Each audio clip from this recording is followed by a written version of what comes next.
If you're vaccinated, you can do more things more safely, both outdoors as well as indoors. So for those who haven't gotten their vaccination yet, the convenience of having it in your home means you'll really use it. It's fast, fun, and effective. And most important, the Total Gym works. The Total Gym is built to last, and it comes with a warranty. And now...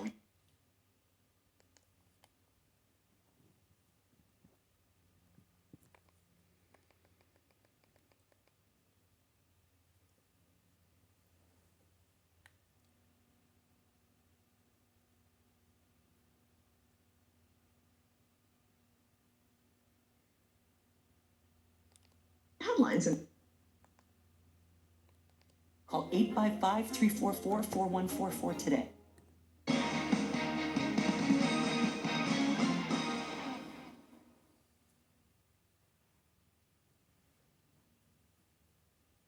Hi, I'm Jane King, and thank you for watching. This show is all about public, private, and blockchain companies. We bring you the innovators behind the companies making the headlines in that space. Some are sponsored, some are invited. All are curated and focused on telling you, the viewers, their story. Here we go.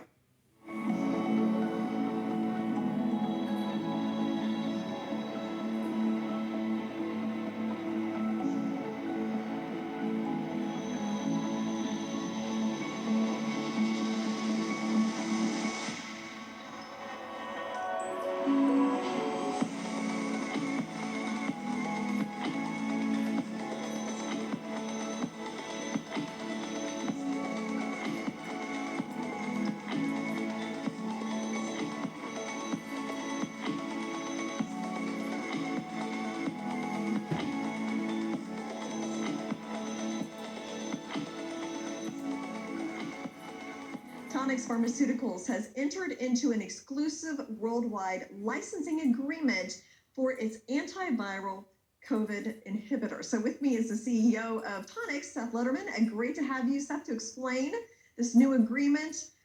Give me the overview, and then we'll talk a little bit more in detail about it.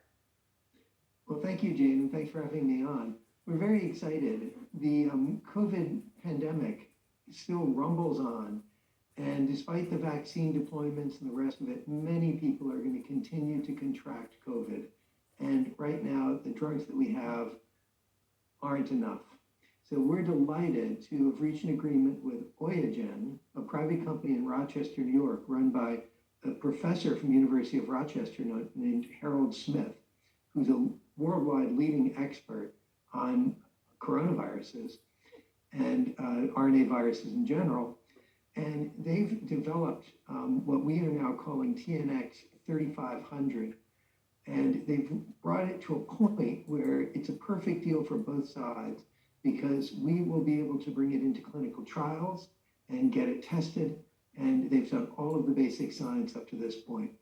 Okay, so describe, like, where in the coronavirus process would this come? Would this be a treatment for somebody who's infected, preventative, early in the sickness? I mean, how does it work? Thank you. Yes, this is for someone who is at the early stage of showing symptoms. And it is similar mechanistically to Gilead's drug remdesivir, but it's different enough that Oyagen has already shown that remdesivir and TNX 3500 are additive, meaning that their mechanisms don't quite overlap. That if you put the two of them together in tissue culture, you can use lower doses of each of them and get higher killing of the virus. So in a lot of antiviral therapies, combination therapy is critical. For example, in HIV, I'm sure you've heard of drugs like Atripla and other ones, where you need to be hitting a virus at more than one point, first of all, to get more activity, but also potentially to decrease the ability of the virus to mutate away from the antiviral therapy you're giving. Okay, and then so when might patients be able to use this? Or I know I ask you this and it's always a little tricky, but do you have any kind of timeline at all? Well, I mean, our near-term goal is to get it into trials.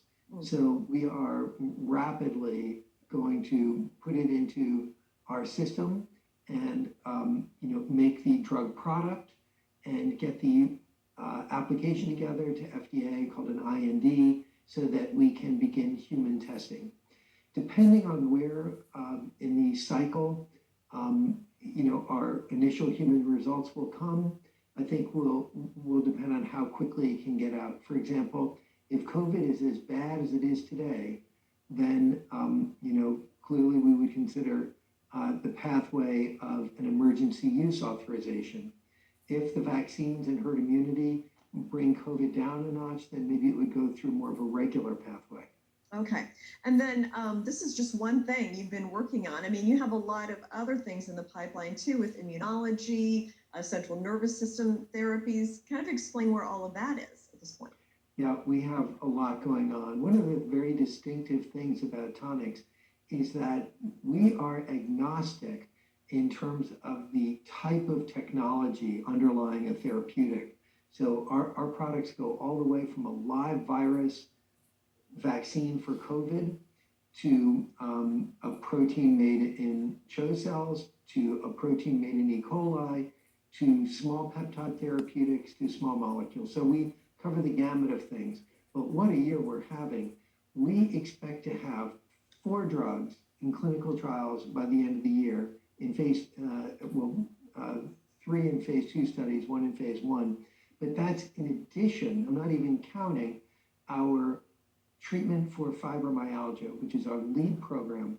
That is mid-phase 3, and we expect to report the interim analysis of the fibromyalgia study for TNX-102SL in Q3, and we expect to report the top-line data in the 4th quarter.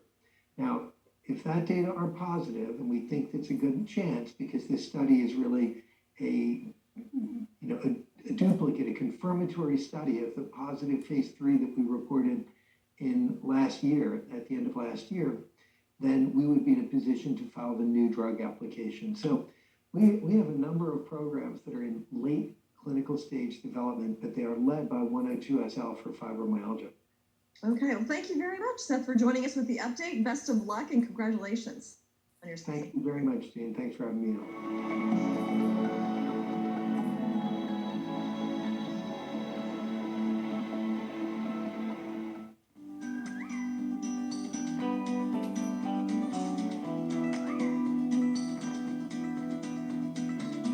Petproducts.com. Thousands of products. And Al Simon, Wee Pad Inventor Company.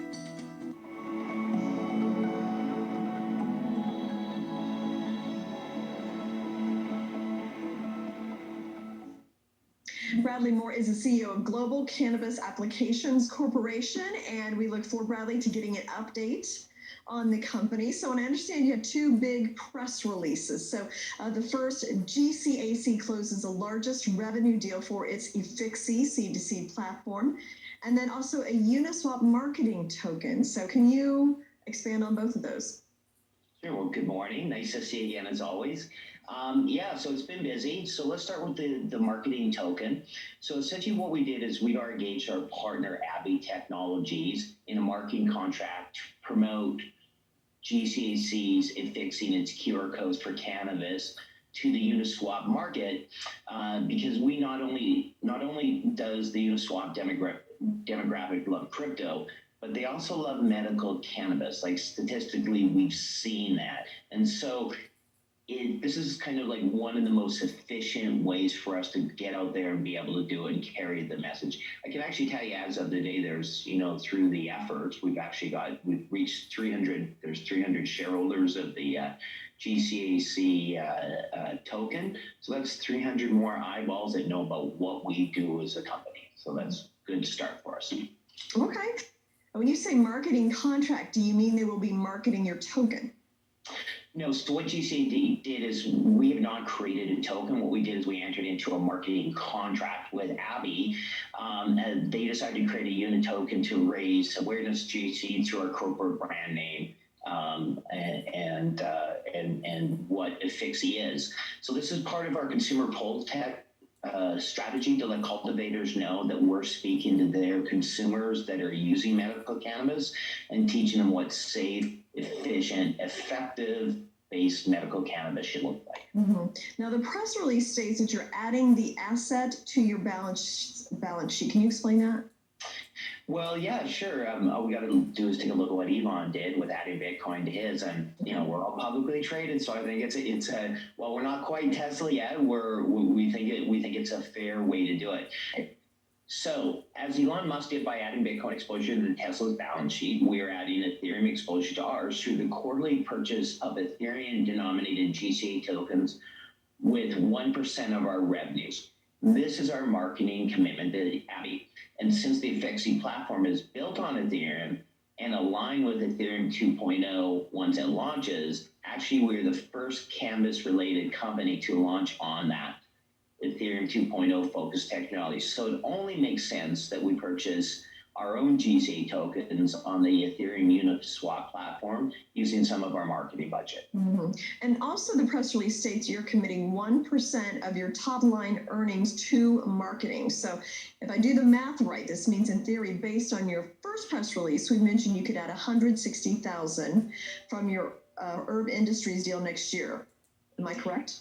Yeah, so that's actually why we wanted to kind of wait instead of just talking about Herb, and we wanted to actually show what the power of an actual deal would do, right? So for example, in 2021, we're looking at, like we said, 34 million grams, making roughly 38 cents a gram.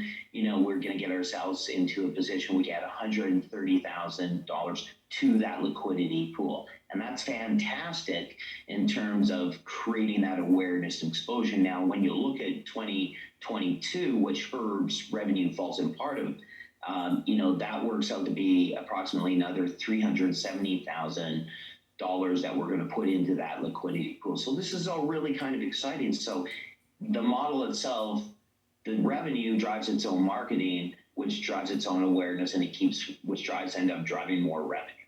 Okay. Now, so every deal closed is its own marketing awareness promotion. So you just talked about to this key demographic, and the value of the Uniswap token grows as GCAC builds sales revenue. Now, it seems that if the Ethereum value asset is recorded on the public balance sheet and the public share count doesn't increase, then the share price could track the increase in the assets?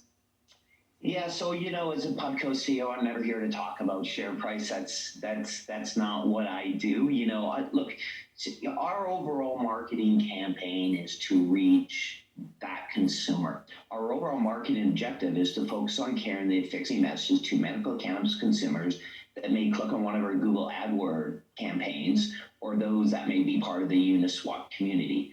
Cultivators, as our paying customers, need to see that by working with a FXC, they are not only on the right side of the cannabis regulators, but they can also lower their compliance costs and increase sales, all the while driving better outcomes for medical cannabis patients.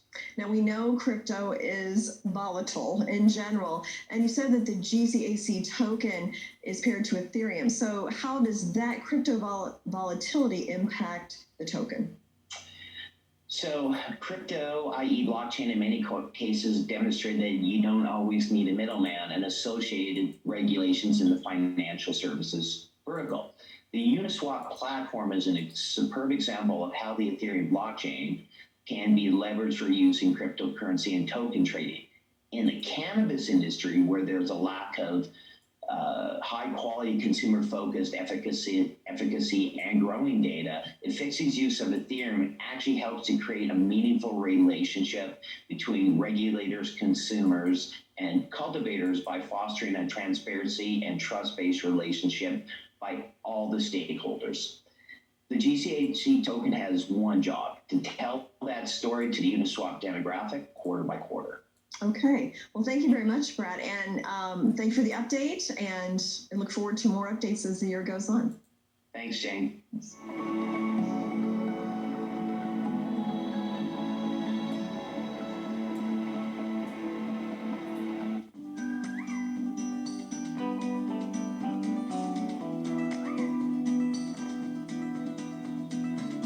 Petproducts.com. Thousands of products. An Al Simon really had inventor company.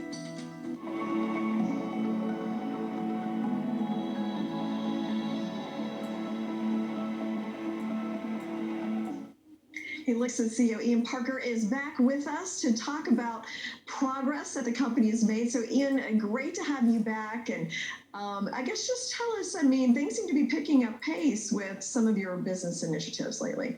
Yes, thank you for having us back. Absolutely. The most exciting updates we have right now is that this incredible care ecosystem that we built is now going from pilot to rollout. So we currently are finalizing testing in Dallas right now with a globally recognized tech-enabled last mile application. And once we finalize this next round of testing, perhaps in the next week or two, we'll be ready to start the rollout of the digital pharmacy application to select metropolitan areas and expand into the entire nation over time.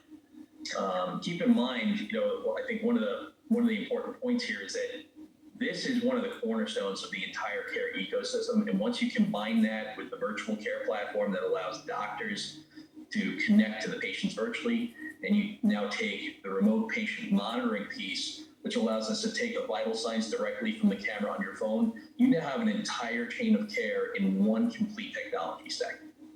Wow. And I've talked to you for a year or so, and I mean, I know what it's taken to get to this point, so I'm excited for you. Yeah.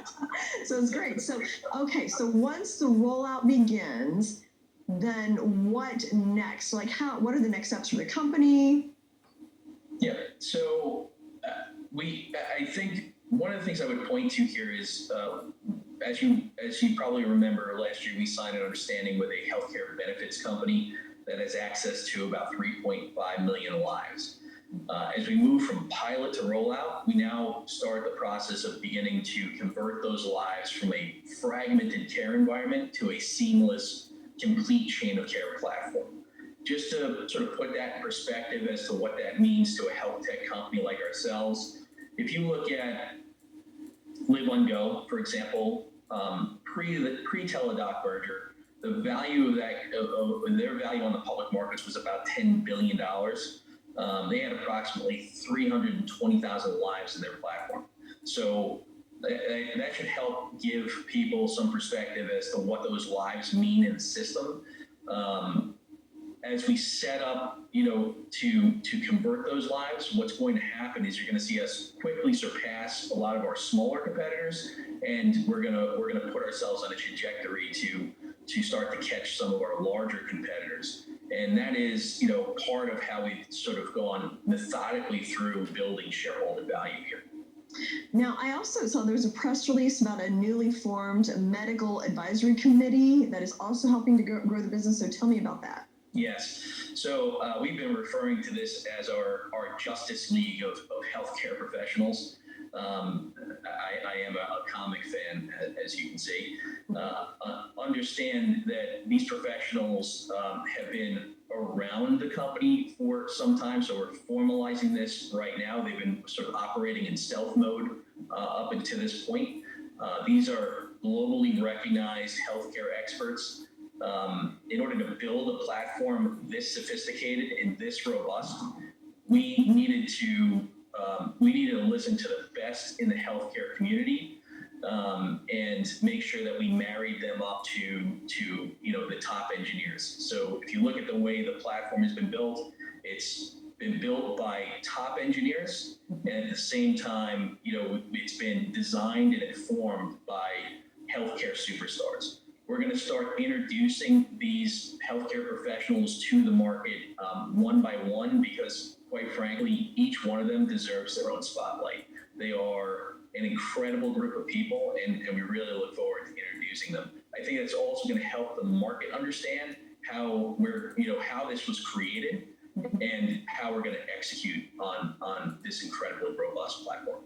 So you mentioned the engineers. Let's talk about the tech platform. So I kind of explained from the user point of view, how will all of that work? So you have virtual care, which is the way the doctors connect to the patients virtually. What we've done is we've combined that with remote patient monitoring. So now it's a touchless system where the user can get on the phone, they can look at the camera, and now those vital signs are being instantly transmitted back to the healthcare professional, to the clinician on the other side.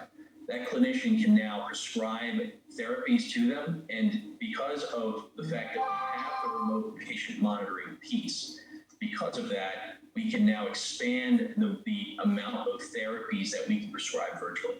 So that allows us to rapidly get those therapies from the digital pharmacy to the patient. So if you look at the way that would operate, patient sees the doctor then takes the vital signs, diagnoses the issue, and then prescribes the medication. We bring it directly to your door. You now have your therapies when you need them, where you need them. Okay. Anything you'd like to add?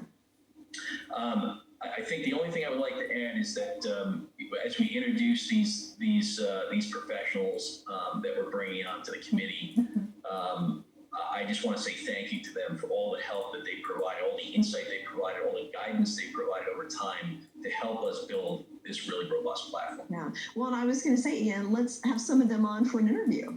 Once you're ready to make that public, I think it'd be great to hear from them. Absolutely. I think having a panel on would be fantastic, and they would be certainly open to it. Good idea. Let's do it. So, all right. Thank you so much, Ian, for the update. Thank you. Appreciate it.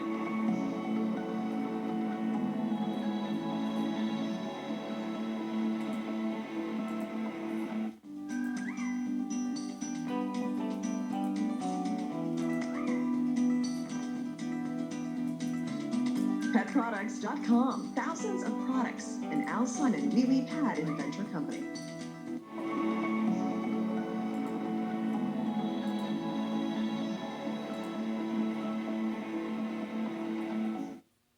Finex Flow is the world's first fully regulated crypto brokerage. And with me is the CEO, James Gillingham, to explain exactly what this means all the way from Singapore. So great to be talking to you on the other side of the world. And James, I mean, if you could just explain your background and what is Finex Flow all about?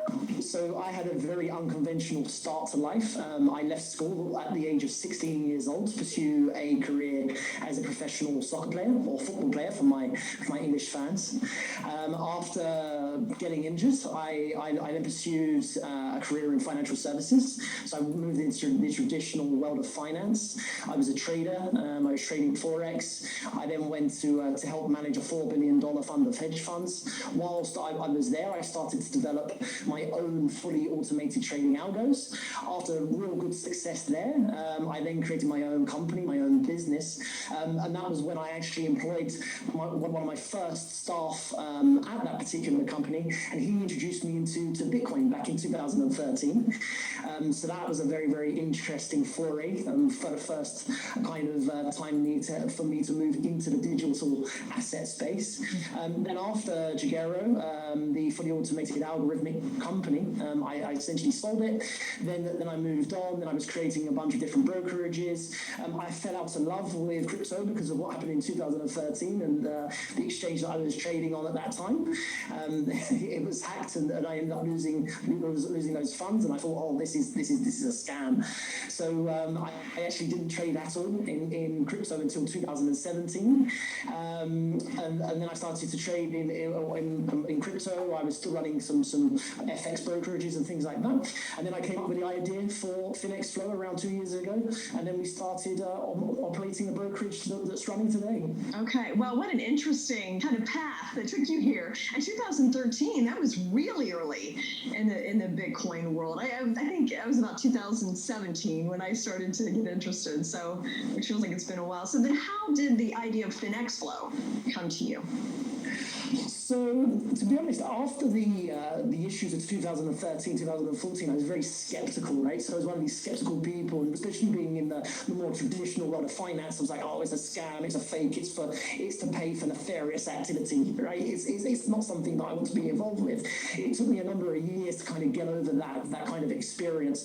And then in 2017, as I say, I started to trade, and being a traditional FX trader, I like to be able to get global liquidity. So I essentially opened up a bunch of exchange accounts, but it was very, very difficult to be able to do that because I had to open up all these accounts with KYC, AML, and then you log in and then you're looking at 4 or 5 screens and you're looking around to try and see whatever the best possible price is because I'm an intraday trader.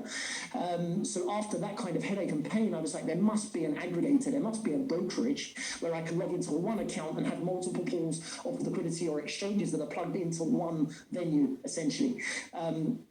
I kind of searched, I looked, I couldn't find any. So then I kind of contacted my buddy and ex-working colleague, Tonix Pharmaceuticals, and I said to him, hey, can you build this? Like, from a technical standpoint.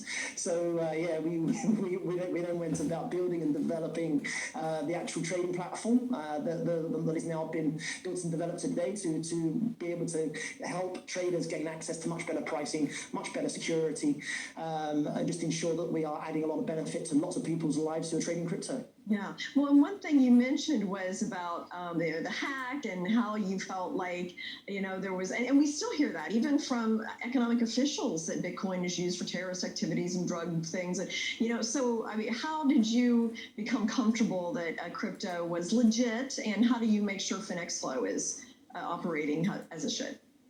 Sure. So Finex Flow, what we've really concentrated on is kind of a new age technology, right? So there's lots of various different partners that we now have, which is like KYT, which is know your transaction. So we ensure that we're able to track the blockchain. Many people, or many governments to begin with, didn't really understand distributed ledgers or blockchain technology. So they would turn around and say, hey, it's used for a lot of nefarious activity, right?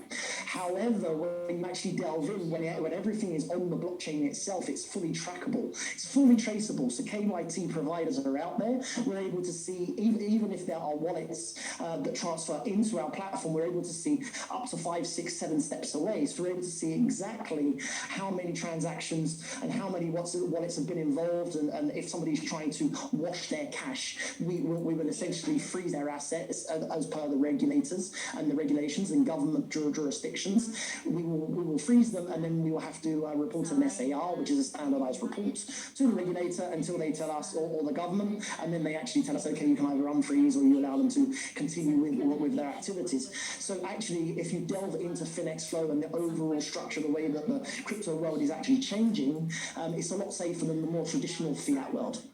Interesting. So you've solved the problem of security and best price and regulation. I mean, are there any other problems that you're solving for crypto traders? Yeah, so mainly for larger traders, for instance, if you're executing a large trade, okay, what normally happens when you're trading through one venue, like a tier 1 exchange, what happens is that top of book, let's say that right now, which Bitcoin is at all-time highs at $64,000, right? So let's assume that to buy it from USDT into Bitcoin is 64,000, whereas what we do, we aggregate multiple pools of liquidity. Wow. Okay. Busy. It sounds like you've got a busy few months ahead of you. So thank you, James. Fascinating to hear about the Finex Flow, and I look forward to an update later on this year. Sounds great. Pleasure speaking to you. Take care.